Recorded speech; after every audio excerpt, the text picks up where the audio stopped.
Je vous propose d'aller de nouveau faire un tour au Jardin d'Éden au moment où Ève paraît devant Adam pour la première fois. Genèse chapitre 2, versets 22 et 23. De la côte qu'il avait tirée de l'homme, le Seigneur Dieu façonna une femme et l'amena à l'homme. Alors celui-ci s'écria : pour le coup, c'est l'os de mes os et la chair de ma chair. Alors vous auriez peut-être pas dit ça, vous, mais lui, c'est ça qu'il dit. Alors, parlons de la nudité originelle. Comment expliquer la réaction, l'exclamation d'Adam ? Ce n'est pas parce qu'elle est nue qu'il jubile, ou plutôt si, et pas au sens où désormais un homme s'extasierait devant la femme nue s'offrant à lui d'emblée, en se connaissant à peine. Le fait est qu'ils étaient nus, dit la Genèse, chapitre 2, verset 25. Pourtant, c'est seulement après le péché qu'ils s'en rendent compte, nous dit le texte, donc après le péché d'orgueil. Alors leurs yeux s'ouvrirent et ils connurent qu'ils étaient nus. Si ça avait été moi, je m'en serais rendu compte dès le départ. Eh ben non. Genèse chapitre 3, verset 7. Alors leurs yeux à tous s'ouvrirent et ils reconnurent qu'ils étaient nus. Ce que nous pouvons comprendre ici est très précieux et très grand. C'est qu'avant le péché, avant cette rupture avec Dieu, leur regard ne s'arrêtait pas au corps. Ils ne voyaient pas le sexe surtout en voyant un corps nu. Ils ne voyaient pas le sexe surtout ou le sexe d'abord, le sexe avec toute la jouissance possible, le sexe avec tout ce que ça a de troublant et d'envahissant pour l'imagination. Non. Ils voyaient la personne. Ils voyaient la personne. Aucun des deux ne craignait d'être mal regardé, d'être mal aimé par l'autre. Aucun risque d'être regardé autrement qu'avec un regard semblable à celui du Créateur. Tous deux participaient à ce regard bienveillant, ce regard pur et aimant du Créateur. Alors aucune peur de l'autre, aucune méfiance, aucun risque que l'autre vous considère autrement qu'une personne, comme une chose dont on peut user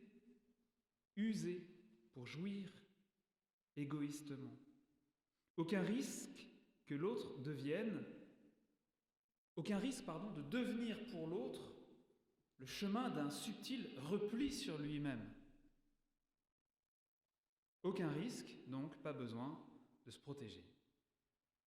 Pas besoin de se couvrir, se protéger de lui ou d'elle.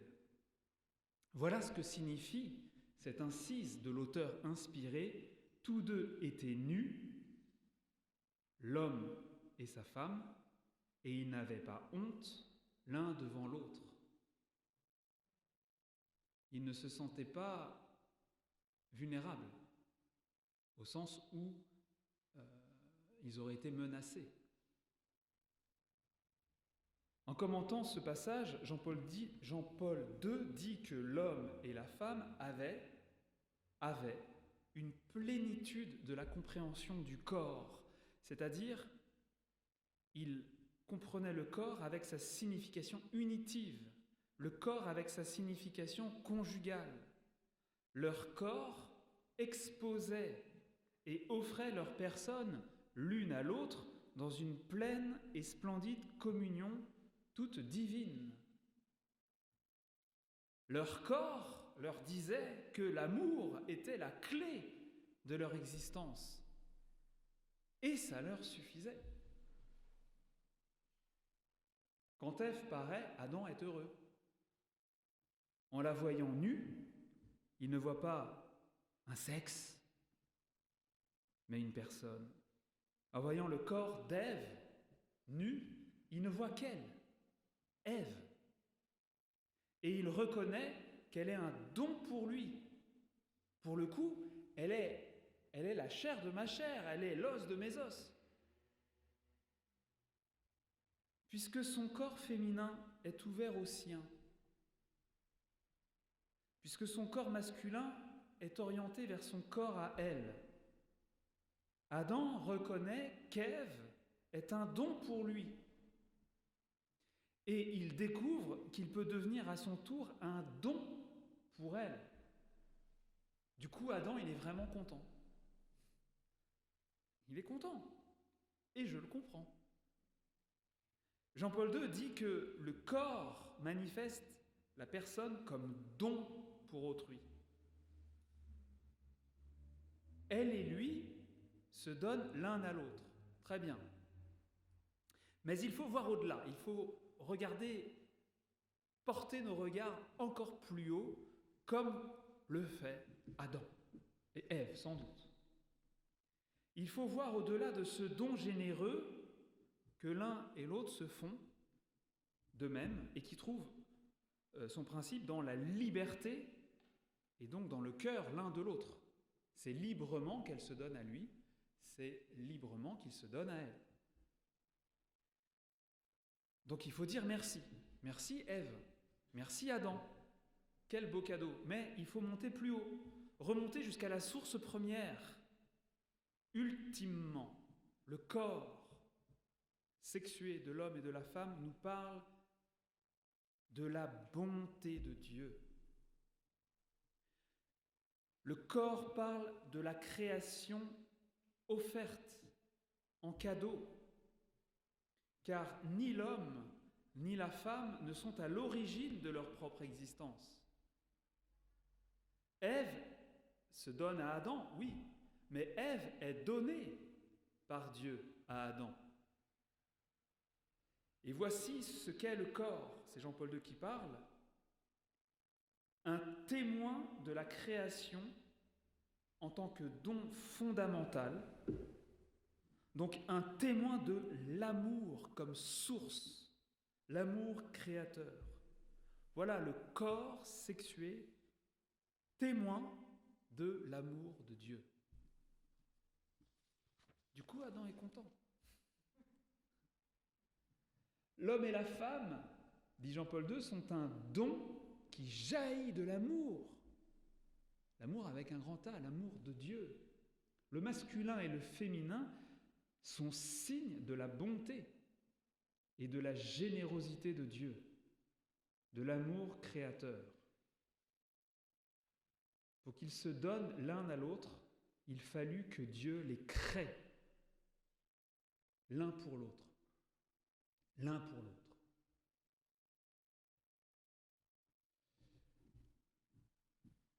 Je me souviens d'un mariage que j'ai célébré. Bon, je m'étais un peu enflammé pendant l'homélie, évidemment. Enfin, évidemment, je sais pas. Et je leur disais, Dieu est bon, Dieu est bon. Voilà, à l'origine du mariage, du couple, de la famille, de la sexualité, il y a la bonté de Dieu. Et je leur disais, franchement, cette nuit, ça va être super. Bon, c'était le jour de leur mariage, mais leur nuit de noces, ça faisait un paquet d'années qu'ils l'avaient déjà vécu. Mais quand même, ils allaient passer probablement une bonne nuit. Et je leur dis, demain matin, quand tu te réveilles, quand vous vous réveillez, je vous donne on fait un pari, un défi, un truc. Première parole. Dieu est bon. Je ne sais pas si l'on fait, mais j'imagine elle en train de s'éveiller tranquillement et lui qui se réveille et elle l'entend d'un coup dans le creux de son oreille. Dieu est bon. Oh, qu'est-ce que ce serait bien. Qu'est-ce que ce serait bien. Alors ça, je le disais, jour du mariage, mais là, il y a des gens mariés ici. Vous voyez, si vous glissez ça dans le creux de l'oreille. Dieu est bon.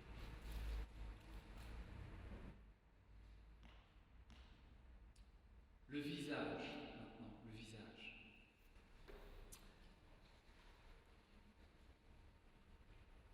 Évidemment, le visage a un rôle essentiel, crucial dans la révélation de la personne, dans l'échange entre personnes. Et je ne sais pas si vous avez remarqué, ou si vous le savez, mais c'est assez exceptionnel en plus pour des mammifères de s'accoupler face à face. Il y a les bonobos qui font plein de choses bizarres, face à face. Bon, c'est un peu tout, quoi. Eux, ils font tout n'importe comment, même entre le grand-père et les petits-enfants. Enfin, je veux dire, c'est vraiment très libre chez eux. Mais bon, les bonobos ne sont pas un modèle de la sexualité humaine, contrairement à ce qu'on enseigne dans les manuels de SVT. Mais je me souviens, j'avais expliqué ça à une jeune et qui, un jour, m'envoie un SMS. Tu t'es trompé. C'est pas vrai. Les humains ne sont pas les seuls mammifères à s'accoupler face à face. Les crevettes aussi. Alors moi je lui réponds par SMS, oui mais que je sache, les crevettes ne sont pas des mammifères. Voilà. Le visage, cette partie du corps est nue. Nous nous présentons les uns devant les autres. Le visage, bon en ce moment il y a les masques, c'est un peu galère justement, il y a un problème. Heureusement il y a quand même une partie qui émerge. Nous nous présentons les uns devant les autres, le visage nu, sans défense, vulnérable donc, offert. Et si le corps révèle l'âme, si le corps manifeste la personne, comme nous l'avons vu, c'est particulièrement vrai du visage. Avec le visage s'impose une présence. Je disais ce matin en regardant et en parlant de Carla. Devant le visage, je suis face à quelqu'un. Et c'est une sorte de buisson ardent. Une flamme qui brûle sans se consumer. Et s'unir à son conjoint, c'est se jeter dans le feu où se tient le Seigneur. Avec le visage s'impose une présence. Il signale d'une manière unique chaque personne unique.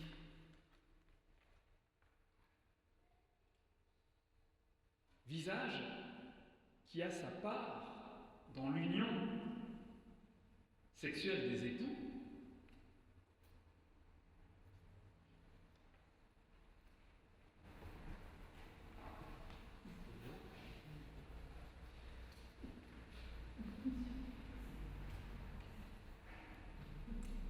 Je n'arrive pas à dire. Peut-être que c'est ça. C'est l'autre qui m'intéresse. Ouais. Le visage a sa part dans l'union des époux, c'est l'autre qui m'intéresse et pas seulement la jouissance. Voilà. Face au visage, je suis face à quelqu'un et c'est une sorte de buisson ardent. Alors le philosophe Emmanuel Lévinas, c'est un auteur assez intéressant, qui a des développements qui méritent notre attention sur ce qu'il appelle l'épiphanie, la manifestation du visage. Et voici quelques-unes de ses pensées. Ne nous écartons pas de notre sujet. Le visage s'impose à moi, dit-il, sans que je puisse rester sourd à son appel, ni l'oublier. Je veux dire, sans que je puisse cesser d'être responsable. C'est magnifique. Responsable, non pas au sens d'être la cause de cette misère, mais d'en prendre soin, de la prendre en charge. Et misère, le mot est fort, mais effectivement, quelle vulnérabilité de cette face, quelle vulnérabilité dans cette nudité du visage, notamment dans l'accouplement, où la jouissance défait, pour ainsi dire, les traits du visage. De manière générale, le visage me dévoile beaucoup plus que je ne le pense, même en dehors de toute activité sexuelle. En effet, ça j'en ai un peu parlé ce matin, l'intériorité émerge sur le visage, sur le corps. Les ténèbres d'un cœur noircissent mystérieusement mais réellement un visage, au point que cette malice ne peut rester cachée aux yeux de tous. Et au contraire, les âmes pures rayonnent et rendent pour ainsi dire leur corps et leur visage lumineux. La beauté, la bonté d'un cœur façonne le corps, façonne le visage, alors empreint d'une beauté indescriptible, mais repérable. J'avais un professeur au séminaire qui disait « On est responsable de la gueule qu'on tire à 40 ans ». Moi j'ai 41 ans, maintenant, c'est bon. Une âme sainte fait un corps lumineux. Une lumière venue des profondeurs transparaît. La beauté dont je parle ici n'est pas celle des formes, mais une lumière dans l'âme qui rayonne sur un corps qui ne participe pas au mal. Beauté du visage paisible de celui qui est pacifié par la prière. Alors je reprends Lévinas. La peau du visage est celle qui reste la plus nue, la plus démunie. La plus nue bien que d'une nudité décente. La plus démunie aussi. Il y a dans le visage une pauvreté essentielle. La preuve en est qu'on essaie de masquer cette pauvreté en se donnant des pauses, une contenance. Le visage est ce qui nous interdit de tuer. Le moi, devant autrui, devant le visage, est infiniment responsable. Autrui est visage. Le visage parle. Le visage de mon prochain est une altérité qui ouvre l'au-delà.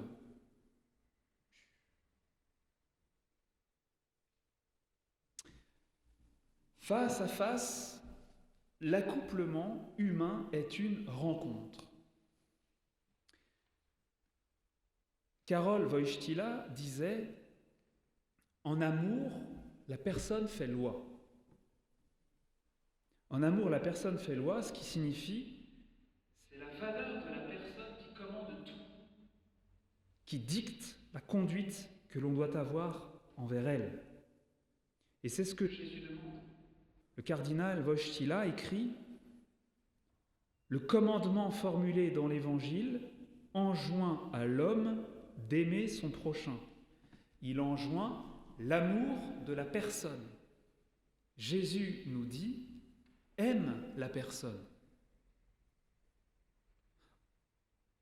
Car la personne est un bien à l'égard duquel seul l'amour constitue l'attitude appropriée et valable.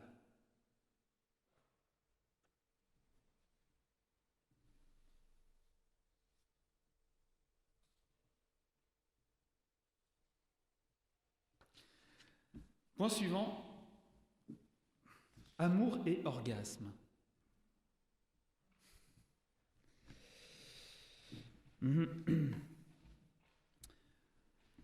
Au lieu de mettre l'accent sur cette totale suprématie de l'amour, il semble que notre société soit très malade, hyper érotisée.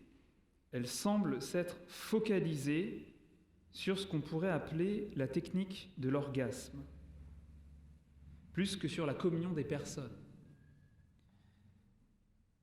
Pourquoi ? Pour satisfaire le désir de jouir sans entrave. Bien souvent, pas seulement au plan sexuel, mais plus largement, le corps n'est plus un corps pour aimer, mais un corps pour séduire, un corps pour dominer, un corps pour jouir, et même un corps pour faire souffrir. C'est triste. On nous parle sans arrêt de sexualité, on voit ça partout, pour nous proposer des choses que je ne nommerai pas. Parce que vous seriez probablement choqués d'entendre ces mots dans la bouche d'un prêtre et vous vous plaindriez au pape. En revanche, il y a un beau texte de saint Paul que je vais vous lire, dans la première aux Thessaloniciens, chapitre 5, versets 3 à 5. Voici quelle est la volonté de Dieu. C'est votre sanctification, c'est que vous vous absteniez d'impudicité, que chacun sache user du corps qui lui appartient avec sainteté et respect. Quel est ce corps qui lui appartient ? Eh bien, difficile de bien savoir de qui parle Paul. Est-ce le sien, enfin le nôtre propre, ou bien celui du conjoint, en vertu de cette donation mutuelle des époux, qui fait que le corps de l'un devient le corps de l'autre. Les corps s'appartiennent réciproquement. Il semble que ce soit ce qui a retenu la traduction pour la liturgie, puisque à cet endroit, nous lisons « Veillez chacun à vous comporter avec votre femme », donc c'est là le corps qui lui appartient, dans un esprit de sainteté et de respect, sans vous laisser emporter par la passion, comme les païens qui ne connaissent pas Dieu. Karol Wojtyla dit « La grandeur de l'amour se mesure à la valeur, à la grandeur de la personne qui se donne, et pas seulement à l'intensité de la volupté sexuelle. » On peut dire que l'épanouissement sexuel des époux dépend davantage de la profondeur de la communion qu'ils vivent que de l'intensité de l'orgasme, si orgasme il y a. La femme est peut-être la gardienne de cette dimension de la sexualité. En tout cas, elle l'a été pendant longtemps, c'est peut-être un peu moins vrai aujourd'hui, mais quand même. Pourquoi ? Parce que elle a besoin de cette forme d'amour qui est pure attention à l'autre, pure attention à elle, pour s'ouvrir. Pour les hommes, on le sait bien, la chose est assez simple. Il se met en route et il arrive au bout, normalement. La tendresse, qui est cette capacité à sentir l'intérieur de l'autre, à sentir les plis et les replis de son cœur et à se comporter en conséquence, la tendresse compte moins pour l'homme que pour la femme. Elle a besoin d'un amour qui est qualité de présence, attention à l'autre. C'est nécessaire pour qu'une femme s'ouvre. Alors elle peut prendre son envol et monter très très haut. Enfin voilà, ce que je vous dis là, ça vaut en général.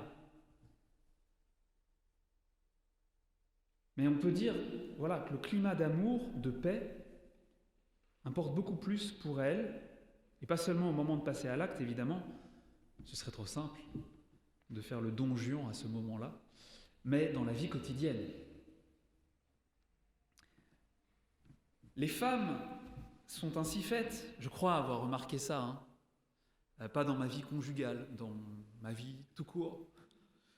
Elles se laissent plus facilement envahir parce qu'elles vivent, parce qu'il leur arrive. Dans la plupart des cas, les émotions occupent plus de place chez elles que chez les hommes. C'est comme ça. La vie qu'elles vivent les inonde, déferle à l'intérieur d'elles, parfois les noie, et leur physionomie, déjà, nous dit quelque chose de ce fait que la femme a sa vie en elle. Elle ingurgite tout, si je puis dire. Et l'homme a du mal à comprendre. Et trouve qu'elle se prend la tête. Parce que pour lui, les choses sont moins envahissantes. Elles restent plus à l'extérieur, à distance. Et sa physionomie, là encore, nous dit quelque chose de cela. La vie est plus à l'extérieur de lui. Et là, c'est la femme qui a du mal à comprendre et trouve que les hommes n'ont aucun sentiment et se foutent de tout ce qui a de l'importance pour elle. En gros, en général, enfin un truc un peu comme ça. Et c'est génial parce que cette différence ouvre la voie à l'amour. Il faut se décentrer de soi-même pour se mettre à la place de l'autre et s'ajuster à lui. Et de fait, comme je le disais ce matin, il n'y a que l'amour qui puisse m'amener à mettre au centre de ma vie quelqu'un d'autre que moi-même. Toujours est-il que, si elle est pleine d'émotions négatives, pas si elle fait la gueule, mais si elle a des soucis ou je ne sais pas quoi, si elle est habitée par des émotions négatives, des contrariétés, peut-être parce qu'elle a des soucis, aussi peut-être parce qu'elle ne comprend pas parce qu'elle ne le comprend pas, ou parce qu'il ne lui fait pas cette joie de lui dire ce qu'il pense, ce qu'il ressent. Ben, sans cette qualité-là, ce climat-là, elle aura du mal à s'ouvrir. Et si elle le fait, elle ne s'envolera probablement pas. Et le Viagra n'y changera rien. Et le Kama Sutra non plus. C'est compliqué, hein. C'est compliqué d'autant qu'il semble que, là non plus, il ne faut pas trop généraliser, mais il semble que l'intimité crée un climat propice au désir sexuel de la femme, tandis que l'assouvissement du désir sexuel soit propice au désir d'intimité chez l'homme. Je ne sais pas si on peut vraiment dire les choses ainsi, mais à réfléchir. Donc c'est l'archevêque de Cracovie, Jean-Paul II, le futur Jean-Paul II, qui parle. Dans un paragraphe, un chapitre qui s'appelle « Problème du mariage et des rapports conjugaux ». Vous êtes prêts ? Vous êtes prêtes ?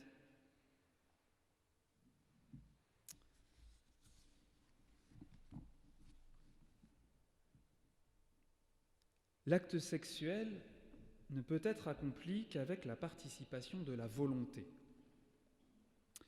Il n'est donc pas une simple conséquence de l'excitation sexuelle qui, en général, se produit spontanément et n'est qu'en deuxième lieu soumise au consentement ou au refus de la volonté. Cette excitation peut atteindre son point culminant, appelé dans la sexologie orgasme. Les rapports sexuels entre l'homme et la femme ne peuvent avoir lieu sans la participation de la volonté, surtout en ce qui concerne l'homme. Il résulte de la nature même de l'acte sexuel que l'homme y joue un rôle actif, tandis que la femme a un rôle passif. Peut-être qu'il faudrait nuancer, mais vous voyez l'idée. Elle accepte et elle éprouve. Sa passivité et son manque de refus suffisent à l'accomplissement de l'acte sexuel qui peut avoir lieu sans aucune participation de sa volonté. Évidemment, là, on se place d'un point de vue purement technique, physiologique. Techniquement, c'est possible. Vu sous cet angle, les rapports sexuels dépendent de la décision de l'homme. Mais puisque cette décision est provoquée par l'excitation sexuelle, qui peut ne pas rencontrer un état analogue chez la femme, surgit ici un problème de nature pratique ayant une grande importance autant du point de vue médical que moral. Nous avons défini l'amour comme une tendance au bien véritable d'une autre personne, donc comme une antithèse de l'égoïsme. Puisque dans le mariage, l'homme et la femme s'unissent également dans le domaine des rapports sexuels, il est nécessaire qu'ils cherchent ce bien dans ce domaine également. Du point de vue de l'amour de la personne et de l'altruisme, il faut exiger que, dans l'acte sexuel, l'homme ne soit pas seul à atteindre le point culminant de l'excitation sexuelle, que celui-ci se produise avec la participation de la femme et non à ses dépens. Les sexologues constatent que la courbe d'excitation de la femme est différente de celle de l'homme. Elle monte et descend plus lentement. Anatomiquement parlant, l'excitation chez la femme se produit d'une façon analogue à celle de l'homme. Le centre se trouve dans la moelle S2, S3. Je ne sais pas trop où c'est ce truc-là, mais voilà. Toutefois, son organisme est doté de plusieurs zones érogènes, ce qui est une sorte de compensation du fait que son excitation croît plus lentement. L'homme doit tenir compte de cette différence de réaction et ce, non pour des raisons hédonistes, c'est-à-dire de pur plaisir, de pure jouissance, mais pour des raisons altruistes. Il existe dans ce domaine un rythme dicté par la nature que les conjoints doivent retrouver pour arriver au même moment au point culminant d'excitation sexuelle. L'égoïsme, dans ce cas, il s'agirait plutôt de l'égoïsme de l'homme. L'égoïsme est inséparable de cette utilisation où une personne cherche son propre plaisir au détriment d'une autre. Il faut tenir compte du fait que dans ces rapports, la femme éprouve une difficulté naturelle à s'adapter à l'homme, ce qui est dû à la divergence de leur rythme physique et psychique. Une harmonisation est donc nécessaire, qui ne peut avoir lieu sans un effort de volonté, surtout de la part de l'homme, et sans son observation attentive de la femme.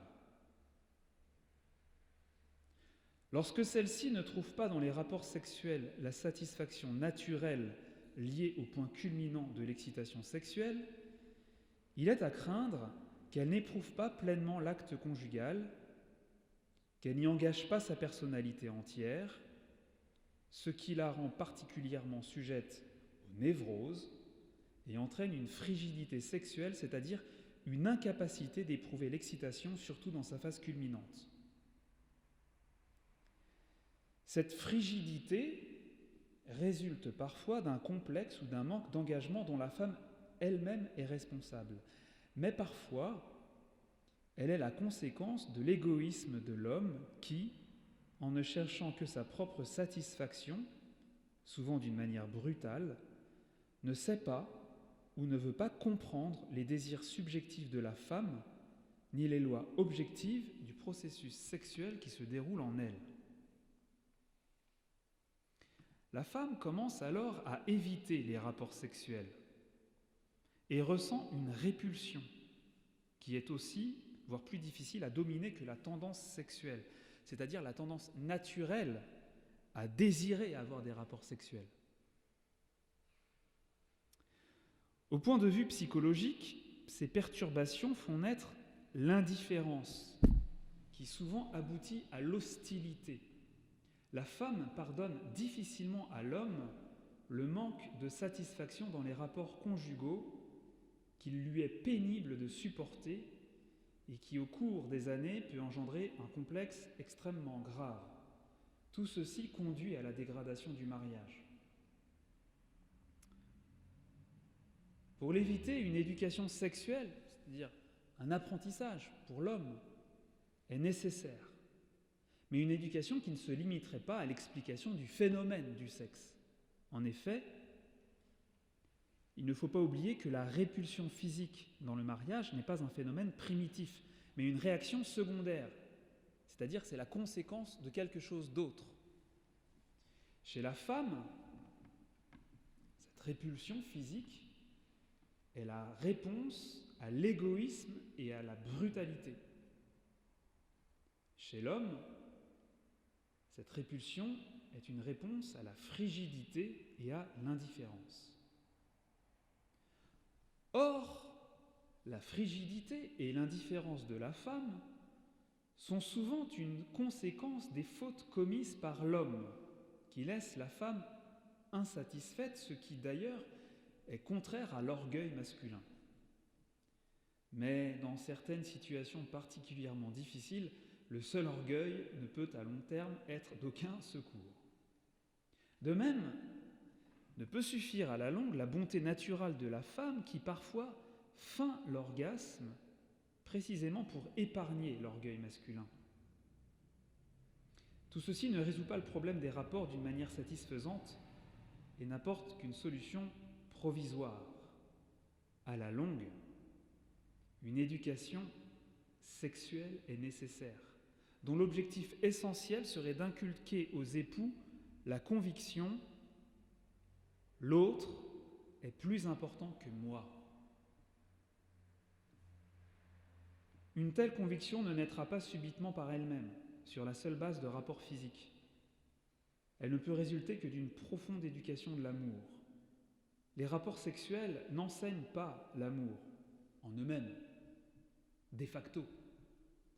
Mais l'amour, s'il est une vertu véritable, le sera aussi dans les rapports sexuels conjugaux. C'est à cela qu'on peut ramener la qualité des rapports conjugaux.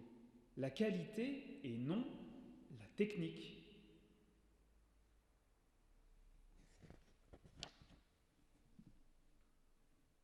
Référons-nous ici à l'analyse de la tendresse, surtout de la tendresse désintéressée. C'est précisément la faculté, donc la tendresse est cela, la faculté de pénétrer les états d'âme et les expériences d'une autre personne.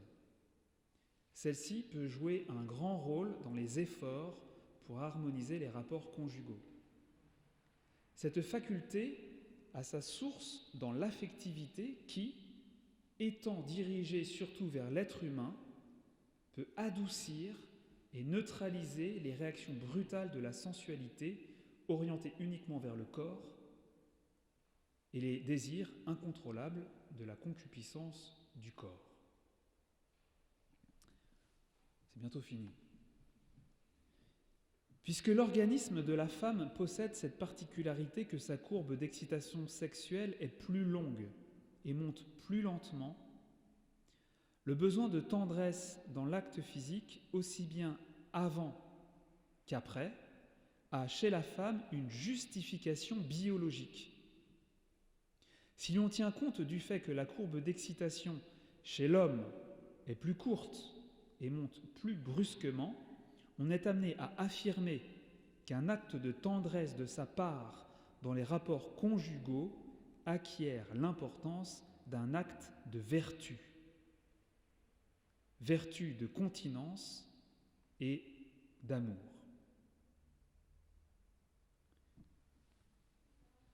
L'homme doit tenir compte du fait que la femme est un monde à part, non seulement au sens physiologique, mais aussi psychologique. Et puisque dans les rapports conjugaux, c'est à lui qu'incombe le rôle actif, il doit connaître et, dans la mesure du possible, pénétrer ce monde. C'est cela la fonction positive de la tendresse. Sans elle, l'homme ne tendra qu'à soumettre la femme aux exigences de son corps et de son psychisme à lui.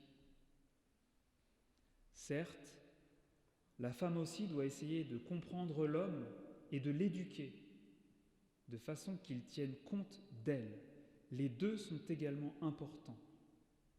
Les négligences dans l'éducation et le manque de compréhension peuvent être dans la même mesure une conséquence de l'égoïsme.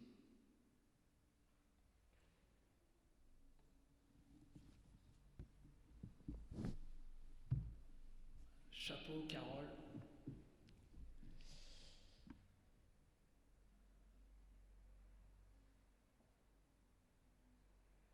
Je suis tombé sur un article un peu dans la même veine, dans une revue pas du tout catho, mais alors vraiment pas du tout, une revue sur l'écologie et la collapsologie. L'article se présente sous la forme d'un manifeste dans lequel c'est une femme, la femme, qui parle. Et je cite quelques extraits où il est au fond question de la même chose, du respect, de la tendresse, de l'écoute, de la compréhension mutuelle et de la communion.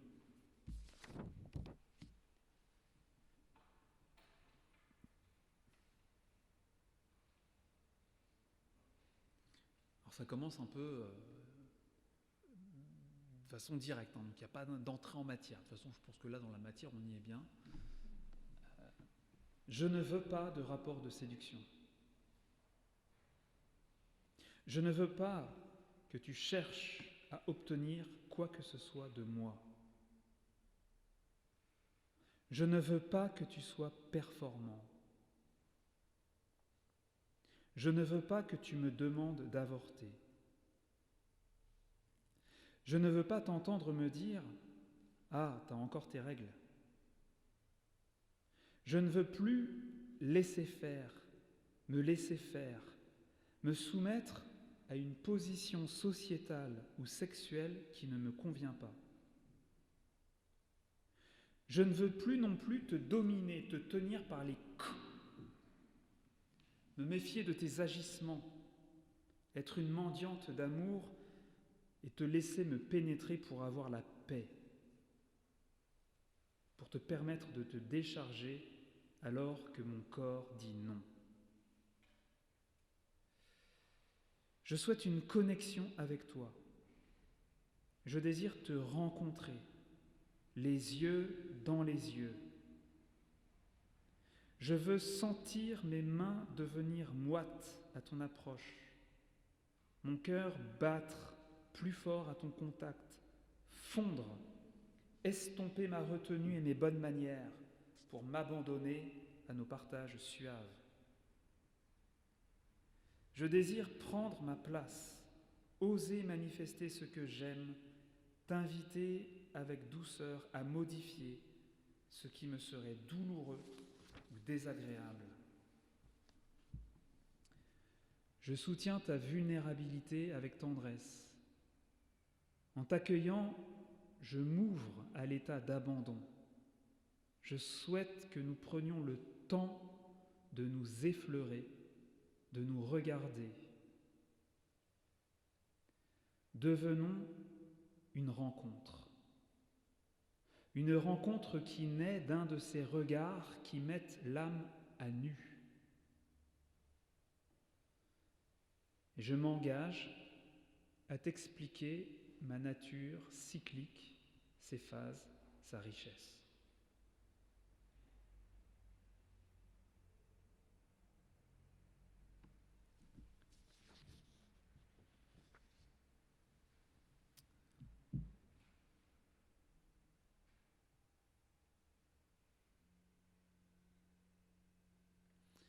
J'ai plus trop le temps pour parler de la pornographie,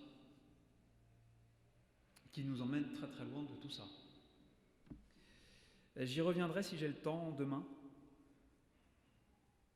Je signale simplement 2 ouvrages que je n'ai pas lus, mais qui semblent tout à fait précieux pour se sortir de ces choses-là,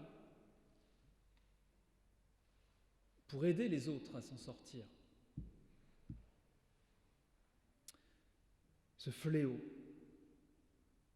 fléau qu'un grand spirituel orthodoxe américain, le père Séraphin Rose, a appelé l'iconographie du diable, c'est-à-dire sa manière de peindre des icônes. Au lieu de peindre des corps transfigurés par la splendeur de l'âme humaine habitée par Dieu, il piétine, il bafoue les âmes et il les cache sous des monticules de viande humaine. Le corps, au lieu d'être sacrement de la personne, devient quelque chose qui cache la personne. C'est horrible. Alors ces livres sont un livre du père Éric Jacquinet, Parcours libre pour aimer, sortir de la pornographie. Libre pour aimer, il y a un site internet qui fonctionne avec le livre, c'est un truc c'est un parcours, je veux dire, c'est pas un parcours qu'on fait avec des gens, on fait ça tout seul, mais il y a un lien par mail et un site internet, Libre pour aimer. Et puis il y a le livre d'un certain Florent Badou, B-A-D-O-U, c'est pas du tout catho ce truc-là, ça s'appelle « Avant j'étais accro au porno ». Donc lui, c'est un gars qui n'a pas la foi, il était complètement dans la pornographie à fond, et il a vu qu'il était malade en fait, et il a réussi à se tirer de ça, et il a développé toute une stratégie qu'il partage avec les autres donc dans ce livre, et ça marche aussi avec un site qui s'appelle Stop Porn, S-T-O-P-O-R-N, stopporn.fr. Voilà, ça peut toujours servir. Je pense que j'en reparlerai demain. On va finir cet après-midi par un petit quart d'heure d'exposition de nos corps à Jésus et d'exposition du corps de Jésus à chacun de nous.